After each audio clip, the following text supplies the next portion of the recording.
Yo, what's up, everybody? I am back to give you my, not a really a review, but just my overall thoughts on the Tyler Perry show, after show, where the Sistas was on after the mid-season finale last night. I know a lot of people did contact me because they did not see it, and for those who did see it, just wanted to know what I thought about it. And for the most part, I thoroughly enjoyed the after show. I really did. It's not every day that we see the women all together. So I thoroughly enjoyed that. And it was just great to see Ebony, Manon, Novi, Crystal, and KJ as themselves and not as Karen, Danny, Sabrina, Fatima, and Andy. So I thoroughly enjoyed that moment, looking at them in their own element, in their own wardrobe, in their own hair. The looks were beautiful. And it was just them. And I thoroughly enjoyed it. Excuse me. So for me, there were a few moments that stuck out more than others. And to just go into the thing, Tyler asked the women how their lives have changed since being on Sistas.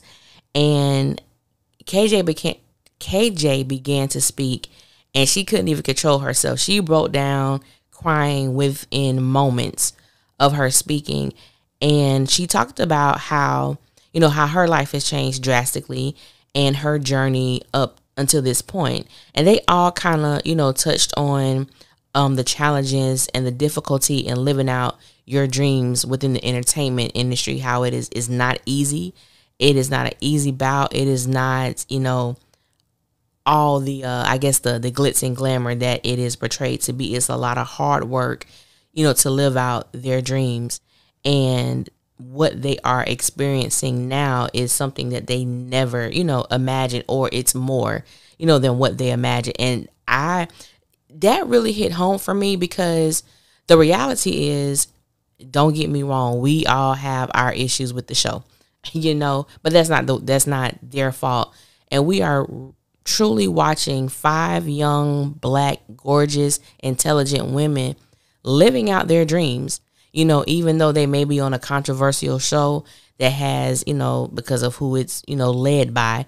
But for the most part, it is a blessing, and it is wonderful to see these women truly fulfilling what they believe their part of their purpose is. So I really I respect that, and it's motivation for me for the things that I do and where I'm trying to go in the industry with my writing. So I definitely love that we got to see that that vulnerable side to them, and they just began to talk about even the hardships.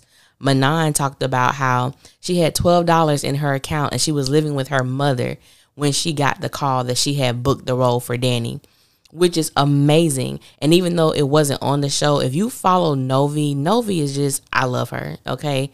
I love Novi because Novi is so down to earth. Not that the other ones are not, but Novi is like, this is what it is. I don't give a damn how you feel. I'm going to smoke my weed. Like, she just, she real cool. And I really enjoy that about her. And she always talk about how, she went from EBT to BET in the same year.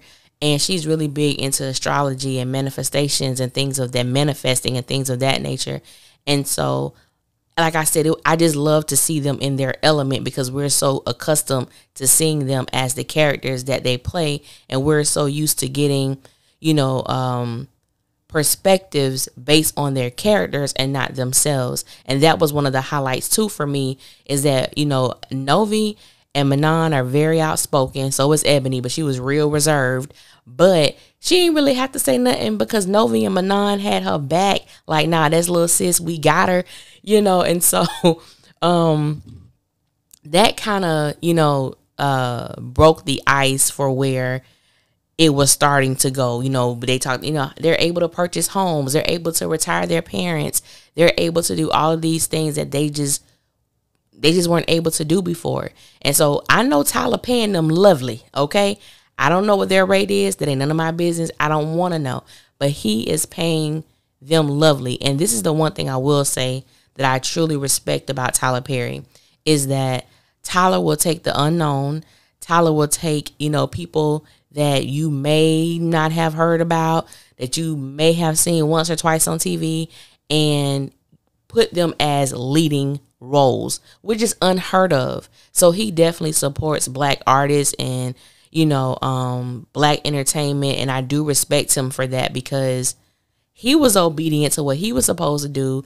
He has been able to be a resource in changing the lives of so many people, of so many individuals, whether you are the talent, whether you are, hair and makeup.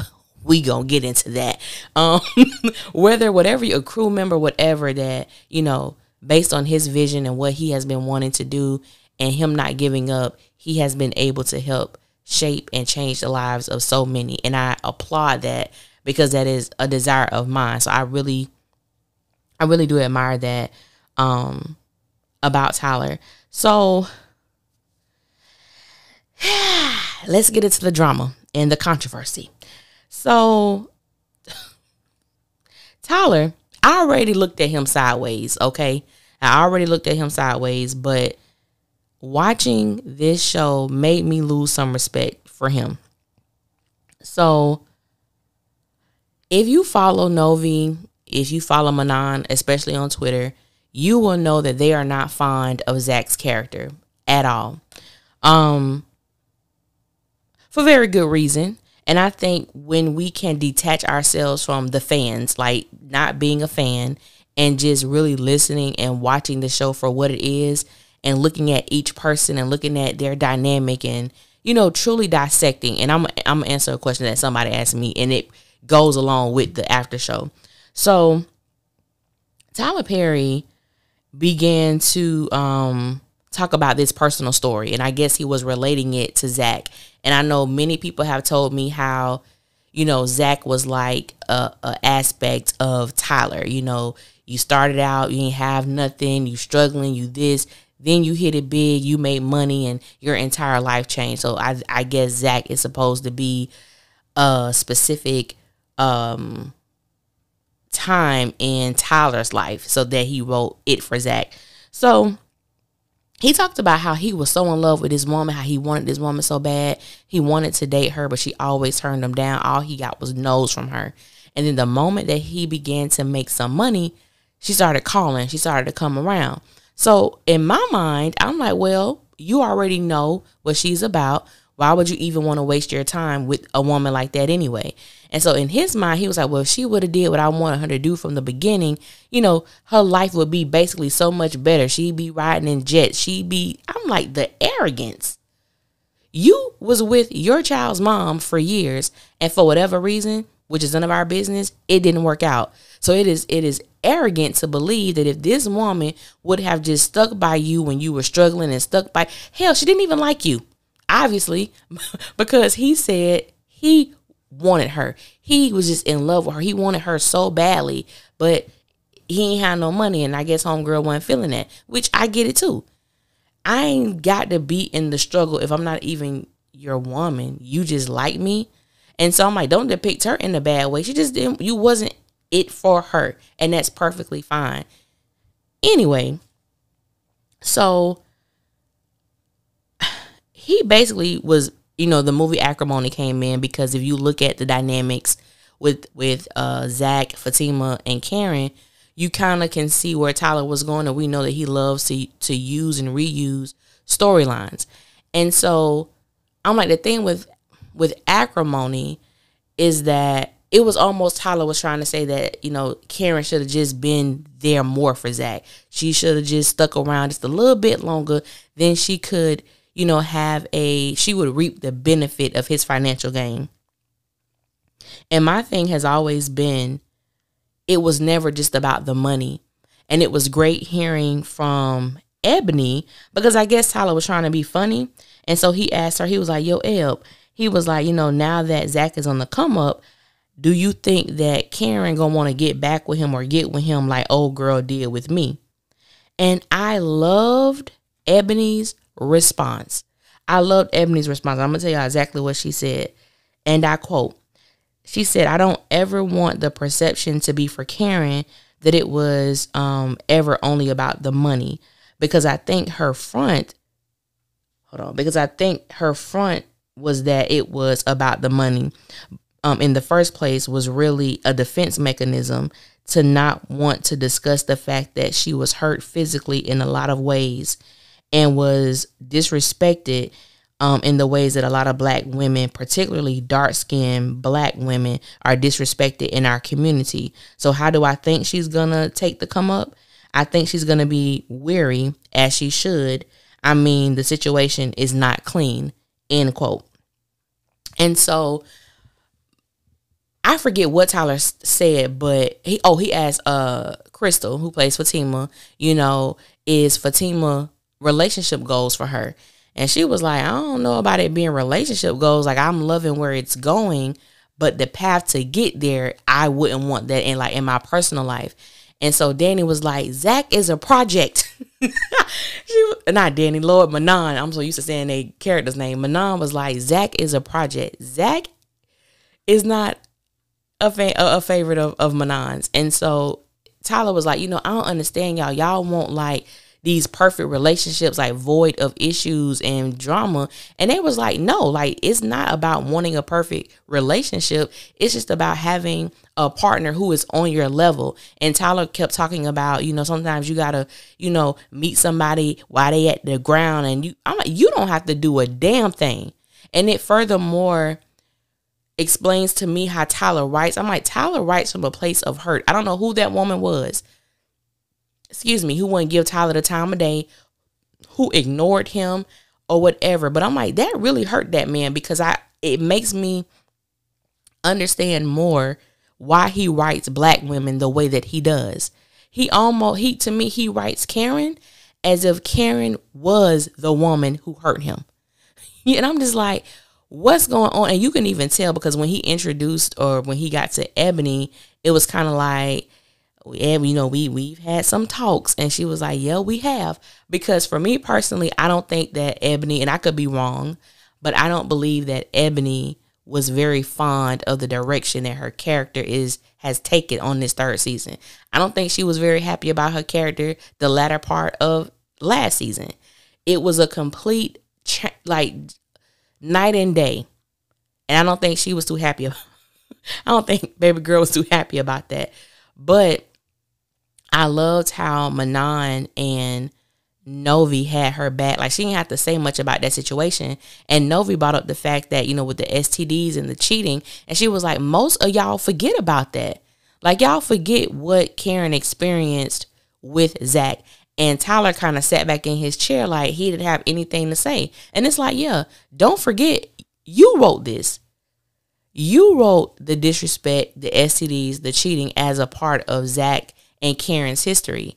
This was you, bruh. Like a lot of other people, you have totally allowed that to escape your mind. You have amnesia now because he's so excited that he has written Zach to have this come up experience, but you don't want to deal with the hurt that he left behind either. Now, if you listen to my review, and I've said this several times, I don't blame Zach for doing what he do. Any person that allows you to dog them, any person that allows you to treat them a certain way, there is something going on within them.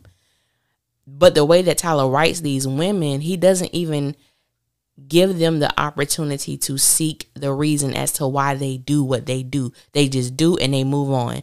They do and they move on. They never take inventory on their mental capacity, on their emotional state. They just don't, because he hasn't written them that way. They just move as if they haven't been disrespected. They haven't seen somebody blow their brains out. That's just how he writes the show. And so I did love the way that they kind of rallied around the character of Karen. And I just loved it, because it's like, yeah, let's remind you, boss, how you have created this story. This is not acrimony. This is not the girl that you dated.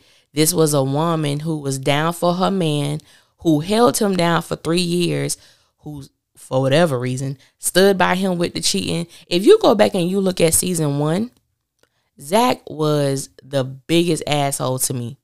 And Novi made a point. She was like, Zach hasn't changed. He just has money. Like, and you'll see in some of the clips that I post up, I have the captions on there. And she was like, integrity, and moral, like your moral fiber, that's something that you cannot buy. money does not impact that. It just doesn't. It doesn't change that about it. Money doesn't change your nature. Money either, to me, it either accentuates, it heightens what was already there, pretty much. So, moving along, we got to a section of the show where the producers wanted Tyler to read some tweets that people were tweeting about the show. And within the tweets, they brought up a tweet about the wigs. They brought up the tweet about Tyler needs a writing room. They brought up the fact that why there is no people in the salon or the bank. What I found out about Tyler is arrogant as hell, and Tyler cannot accept constructive criticism. So when we talked about the wigs, you could tell he was so like in an uproar about that. I don't know a damn thing about hair. That's why I pay people to do it. And I paid them $65 an hour. They work 10 to 12 hours a day. It was all of this, he was like kind of like deflecting. It was a whole lot of deflecting going on. And I'm like, you paying them $65 an hour and they work 10 to 12 hours a day, you're paying them entirely too much. Because the way that you have those women looking, it is a shame. And my thing is, then you come across people who say, oh, y'all haters, but you still watch the show. Y'all haters. Every people who tell the truth are not haters. They're just telling the truth. There's a big difference. Tyler needs to fire everybody on that makeup cruise, hair and makeup. I don't care how long they've been doing hair. And then he made a statement like, I move fast, I shoot fast, so sometimes they don't get a chance to get done. And you would have those women going out there looking like that. To me, it just said a lot about him as a just as a leader. You know what I'm saying? And I'll get to that in a minute. Then we get to the bank and the salon. And he was like, we were shooting in the midst of COVID, which I knew that. I never really said anything about the bank and the salon because I already knew what was up. So when you see people, Karen ain't never got nobody in her shop. It ain't never nobody at that bank. It ain't never this. It ain't never that. And I'm like, yeah, we're in the midst of COVID. That's why there's like maybe one or two people that we see in there. I'm like, come on, y'all. So he was like, well, when this thing slow down, I'm packing the hell out that bank and I'm packing the hell out that salon. He kind of loosened up toward the end. So then when we got to it was a tweet that said, Tyler should be ashamed for having them grown ass women in them little twin beds. And he bust out laughing. He was like, you right. I can't even say nothing about that. And I'm like, yeah, I'm gonna need you to do better. Them twin beds is not hitting, bro. Them twin beds is not it. And so he kind of just went along. He talked about the Zach and Fatima thing and how that just became a fan favorite and all of those things like that. And we got a surprise that I didn't know, but they did show us. It was a trailer for the second half of the season, and I was asked to do a trailer breakdown. I don't know. That's gonna be really hard because there are some parts of that trailer that are so short, and especially the Aaron and Zach scenes with Karen. They each had one. They had one apiece, and it was very quick. You really couldn't tell what was going on in the scene. We were able to see. I'm gonna assume that Andy had slept with Robin. And he was like, we want to do it again. She was like, who was we? And somebody coming out the hotel. Somebody's coming out the bathroom. The door opens. We don't know who it was. But I think that they should have had a woman host the show. It made me feel like Tyler thinks he's more of a black woman than the black women that he works with. That's what I got from the show. He thinks he knows more about black women than the black women that he works with. And he did reveal like who his consultants were. I know Crystal, who plays Fatima, was one of his consultants. Angie, who plays Pam, was one of his consultants for the show. He let them look at the script, and he was like, because I know they're gonna tell me the truth. I said, did they? Sir, did they? I think the other person name was Robin. I don't know who she is. But when I listened to,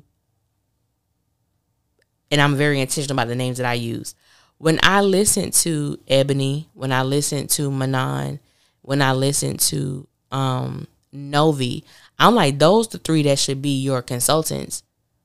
Because A, they can come from a place of what's going to bring drama and what's going to make it entertaining, but also the underlying issues that are plaguing black women. because KJ was talking about something and he was literally shaking his head not no as she was speaking because he didn't agree with it. I think Manon was saying something and he obviously didn't agree with what she was saying, and he was shaking his head no. Like, when it come to black women, I'm like, but Tyler, you're not a black woman. I don't care how well you play Medea. I don't care how well you can create these shows. You are not a black woman. You don't feel what we feel. You can never write from our perspective and be completely effective with it because you don't know. You just don't know. But I think the show would be great, even if he wrote it, to have Ebony and Manon and Novi as his associate producers when it comes to the consulting work on the show and over his scripts. I really think that would make a great difference because their thought process is amazing for this type of stuff, and I think they would be great at it, but that's just me. So after watching this, but if you are able to watch it, it's on BET.com. If you go to Sisters, the sister part of it, it'll be the first video that's up there. And so I had a supporter of my channel asked me, do I think that it would benefit if he consulted with fans about the script? And as a writer, I will say this: hell no.